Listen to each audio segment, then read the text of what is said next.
বন্ধুরা, আজ পয়লা বৈশাখ, বাংলা নববর্ষ 1433। ডগস ফ্লাইটের পক্ষ থেকে তোমাদের সবাইকে জানাই শুভ নববর্ষ। নতুন বছর তোমাদের জীবনে আনুক আনন্দ, ভালোবাসা আর সুখ। কিন্তু বন্ধুরা, নববর্ষের এই রাতে আমি তোমাদের জন্য নিয়ে এসেছি এমন একটা গল্প যেটা শুনলে বুঝবে কিছু কিছু রাত কোনো উৎসবের আলোয়ও উজ্জ্বল হয় না। নদীর জল চিরে উঠে এলো একটা অবয়ব, 7 ফুট লম্বা, ফ্যাকাশে সাদা, মুখ নেই, শুধু আড়াআড়ি কয়েকটা ফাটল, যেখান থেকে বেরিয়ে আসছে এক ধাতব আর্তনাদ। রনি চিৎকার করল, কিন্তু পরের মুহূর্তেই চিৎকার থেমে গেল। আমি অজয়, আর তোমরা শুনছ ডগস ফ্লাইট। আজকের গল্পটা একটু আলাদা। এটা শুধু ভূতের গল্প না, এটা এমন এক সত্যের গল্প যেটা শুনলে তোমরা হয়তো আর কখনো নদীর পাশে রাত কাটাতে চাইবে না। 3 জন বন্ধু গিয়েছিল শ্মশানের পাশের নদীর ধারে মদ খেতে, আড্ডা দিতে। ওরা ভেবেছিল 2026 সালে ভূত বলে কিছু নেই, বিজ্ঞান আছে, প্রযুক্তি আছে, আলো আছে। কিন্তু সেই রাতে যা উঠে এলো নদী থেকে, সে বিজ্ঞান বোঝে না, সে আলো মানে না, সে শুধু ক্ষুধার্ত। গল্পের নাম শ্মশানঘাটের অতিথি। লিখেছেন অয়ন কর্মকার। হেডফোন লাগাও, লাইট নেভাও, আর মনে রেখো, এই গল্পের শেষটা তুমি আশা করনি। রাতটা ছিল ডিসেম্বরের। নদীর পাড়ে 3 জন বসে আছি আমরা। আমি, ইন্দ্র, আমার পাশে রনি আর প্রীতম। হাতে সস্তা হুইস্কির বোতল, ঠোঁটে সিগারেট, মাথায় সেই উষ্ণ আচ্ছন্ন ভাব যেটা রাতকে একটু বেশি সুন্দর করে দেয়। আমাদের পেছনে মাত্র 50 গজ দূরে শ্মশান।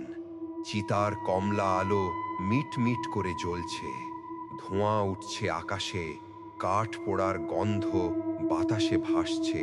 কিন্তু আমরা 3 জনই এসব নিয়ে ভাবছি না। আমরা হাসছি, আড্ডা দিচ্ছি।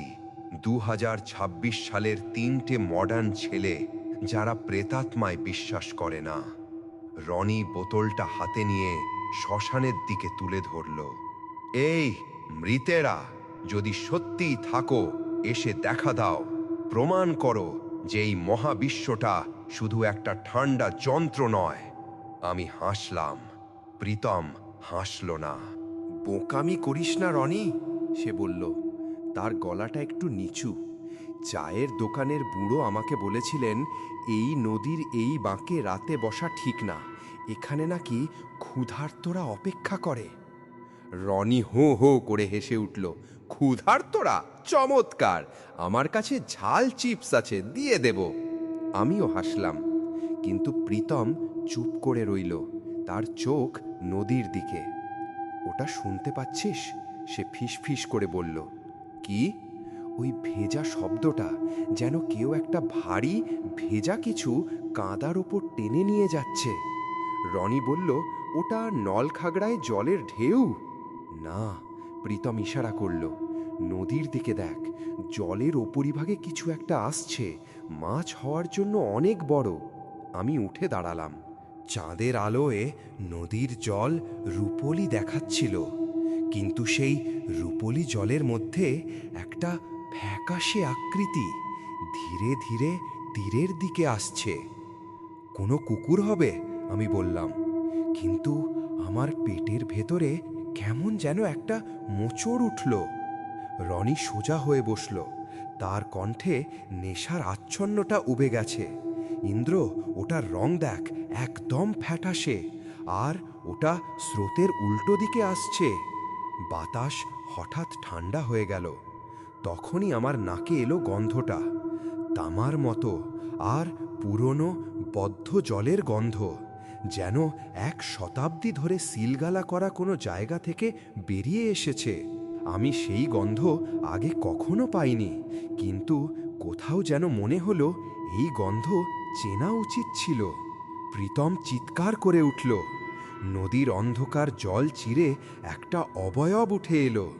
সেটা ঠিক মানুষ ছিল না, 7 ফুটের বেশি লম্বা, অঙ্গ প্রত্যঙ্গগুলো এমন সব ভঙ্গিতে জোড়া লাগানো যা দেখে মনে হয় শরীরের সব হাড় একসাথে থাকলেও সেগুলো কোনো স্বাভাবিক নিয়ম মানছে না। গায়ের রং জমাট দুধের মতো ফ্যাকাশে, ত্বকের নিচে দিয়ে কালো শিরাগুলো স্পষ্ট দেখা যাচ্ছে। আর তার মুখ, মুখ নেই।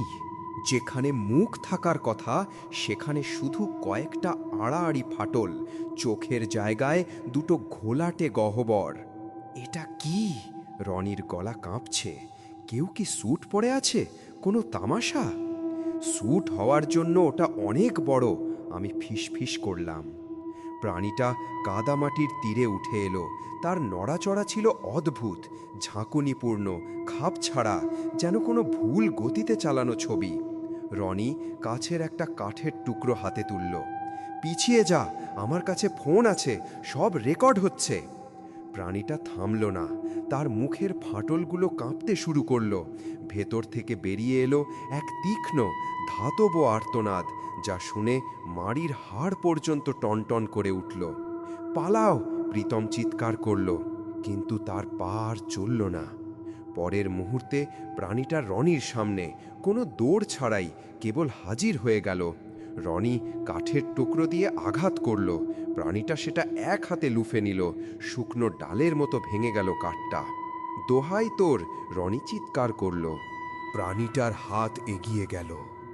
আমি দেখলাম, কিন্তু কিছু করতে পারলাম না। ভয় আমার পুরো শরীরকে পাথর করে দিয়েছিল। রনির চিৎকার থেমে গেল। একটা ভেজা, ভয়াবহ শব্দের পর সম্পূর্ণ নীরবতা। প্রাণীতে রনির শরীরটাকে নিজের মধ্যে টেনে নিল। রনির হাত কিছুক্ষণ বাইরে ঝুলে রইল, তারপর সেটাও অদৃশ্য হয়ে গেল। প্রীতম কাঁদায় লুটিয়ে পড়ে কাঁদছে। প্রাণীটা এবার প্রীতমের দিকে ঘুরল। ইন্দ্র, আমাকে বাঁচা!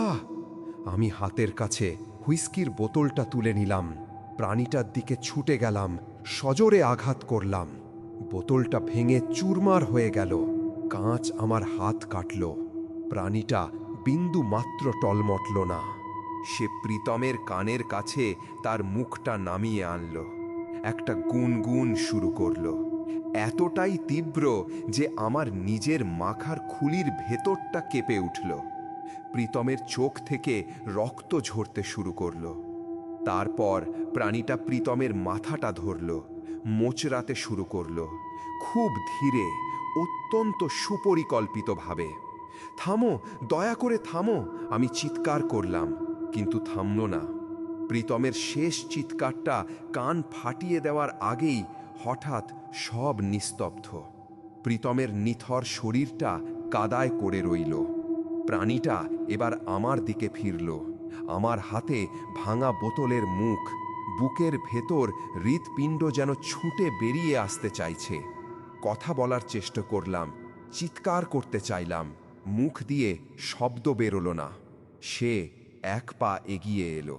তার শরীর থেকে রনি আর প্রীতমের গন্ধ আসছিল। রনির হুইস্কি, প্রীতমের সিগারেট, আর তার সাথে মিশে আছে সেই প্রাচীন জলতলের গন্ধ।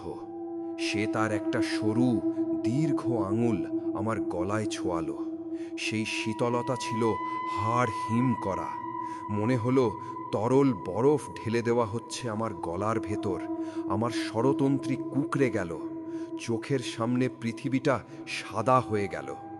তারপর প্রাণীটা কেবল নদীতে ফিরে হেঁটে গেল। দৌড়ালো না, উড়ে গেল না, শুধু হেঁটে জলে নেমে গেল। আমি জানি না কতক্ষণ সেই কাদায় বসেছিলাম, আমার 2 প্রিয় বন্ধুর ধ্বংসস্তূপের মাঝখানে। চাঁদ আকাশ পার হলো, শ্মশানের চিতা নিভে গেল।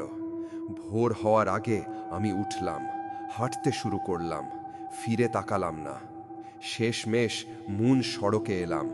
একজন ট্রাক চালক দেখলেন রক্তে ভেজা এক মানুষ টলতে টলতে রাস্তায় হাঁটছে। এই বন্ধু, কি হয়েছে তোমার? এত রক্ত কোথা থেকে আসছে? আমি মুখ খুললাম, কিন্তু আমার কণ্ঠ ছিল না। সে রাতের পর থেকে আমার কণ্ঠস্বর চিরতরে হারিয়ে গেছে। পুলিশ এলো, তারপর অ্যাম্বুলেন্স, তারপর ফরেনসিক দল। দুটো মৃতদেহ পাওয়া গেল, কিংবা যা অবশিষ্ট ছিল। মাটিতে কেবল আমাদের তিনজনের পায়ের ছাপ। তৃতীয় কোনো পায়ের ছাপ নেই, শুধু কিছু গভীর খাঁজ যা জোয়ারের জলে মুছে গেছে। হাতের কাছে ভাঙা হুইস্কির বোতল, আমার আঙুলের ছাপ, আমার রক্ত। তিনজন গিয়েছিলাম, একজন ফিরে এসেছি। বিচারের কাঠগড়ায় আমি নির্বাক বসে রইলাম। সরকারি আইনজীবী বললেন সে সুপরিকল্পিতভাবে বন্ধুদের হত্যা করেছে, এরপর বাকশক্তি হারানোর ভান করেছে। গোয়েন্দা চ্যাটার্জি আমার সামনে ফাইল ছুড়ে দিলেন। ব্যাখ্যা দাও ইন্দ্র, কারো চোয়াল এভাবে শরীর থেকে আলাদা হয় না, মাথা এভাবে মোচড় খায় না, একটা মানুষ খালি হাতে এটা করতে পারে না। তাহলে কে করেছে? আমি কাগজ কলম নিয়ে লিখলাম, ওটা ছিল একটা দানব, জল থেকে উঠে এসেছিল, তার মুখ ছিল না। চ্যাটার্জি হাসলেন, নীরস হাসি। এখন 2026 সাল, আমরা প্রেতাত্মায় বিশ্বাস করি না। আমার আইনজীবী সাময়িক মানসিক বিকারের যুক্তি দিলেন, কিন্তু সেই হত্যাকাণ্ডের ভয়াবহতা সব যুক্তিকে ছাপিয়ে গেল। বিচারক রায় দিলেন, যাবজ্জীবন কারাদণ্ড, প্যারোলে মুক্তির কোনো সুযোগ নেই। হাতুড়ির শব্দটা যেন হাড় ভাঙার মতো শোনালো। কারাগারে আমার দিনগুলো কাটত দেয়ালের দিকে তাকিয়ে থেকে, রাতগুলো ছায়া দেখতে দেখতে। অন্য কয়েদিরা আমাকে এড়িয়ে চলত, এমনকি পেশাদার অপরাধীরাও। একদিন এক কারারক্ষী আমার সেলের সামনে এসে বলল, তোর জন্য কেউ একটা হুইস্কির বোতল রেখে গেছে, নাম নেই, পরিচয় নেই, দিতে পারবো না অবশ্য, তবে একটা অদ্ভুত ব্যাপার, বোতলটা ছিল বরফ ঠান্ডা আর গন্ধটা ছিল ঠিক নর্দমার মতো। আমার বুকটা জমে গেল। সেই রাতে সেল ব্লকের আলো মিটমিট করতে শুরু করলো, ছন্দময়, হৃদস্পন্দনের মতো। করিডোরে একটা শব্দ, ভারী ভেজা কিছু টেনে নিয়ে যাওয়ার শব্দ। প্রহরীর গলা শোনা গেল, কে ওখানে? তারপর একটা চিৎকার, তারপর নীরবতা। আমার সেলের দরজার নিচ দিয়ে একটা তরল চুঁইয়ে ঢুকল, ফ্যাকাশে, দুধের মতো সাদা, তামা আর বদ্ধ জলের গন্ধ। দরজার ছোট জানালায় একটা অবয়ব দেখা দিল। সেই মুখহীন মুখ, সেই ঘোলাটে গহ্বর। কণ্ঠস্বর এলো, কিন্তু বাইরে থেকে নয়, আমার মাথার ভেতর থেকে। রনির গলার মতো শোনাচ্ছে, কিন্তু দীর্ঘায়িত, বিকৃত। ইন্দ্র, আমাদের ভীষণ খিদে পেয়েছে। ইস্পাতের দরজাটা বাঁকতে শুরু করল, ছিটকিনিগুলো একে একে ভেঙে পড়ল।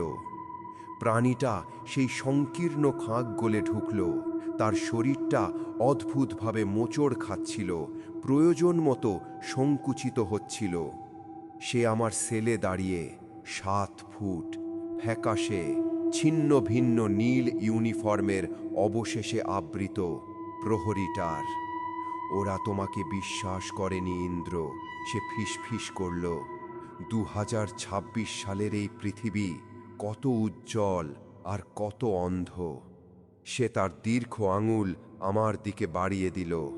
আমি নড়লাম না, নড়তে পারছিলাম না।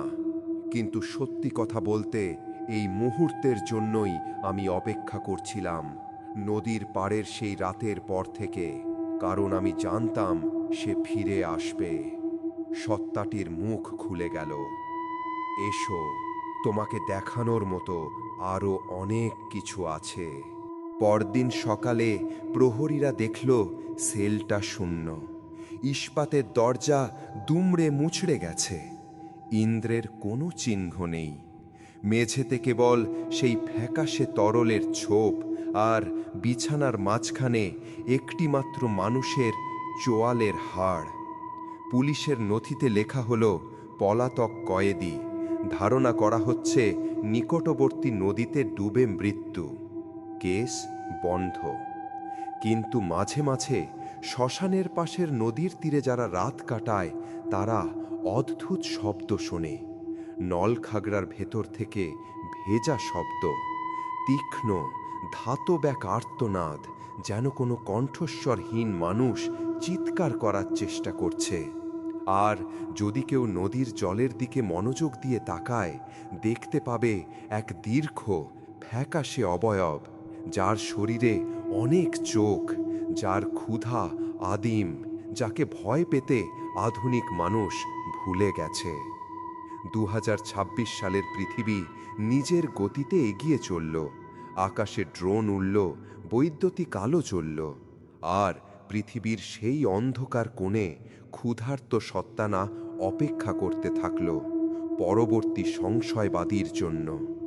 নদী বয়ে চলল অবিশ্বাসীদের ভস্ম বহন করে এক শীতল উদাসীন সমুদ্রের দিকে। বন্ধুরা, ইন্দ্র সেই রাতে তার 2 বন্ধুকে হারিয়েছিল।